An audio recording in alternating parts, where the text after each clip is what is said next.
ข้างหลังภาพต้นฉบับคือหนูมิเตอร์นะครับโคเวอร์ตอนนี้ก็คือแมวมิเตอร์นะครับ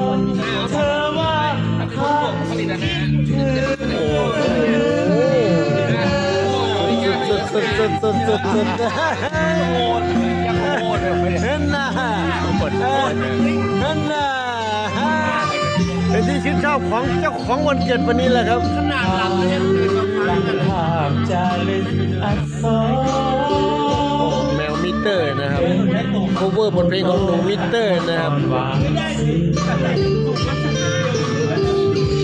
มีความรักมาให้มีหัวใจ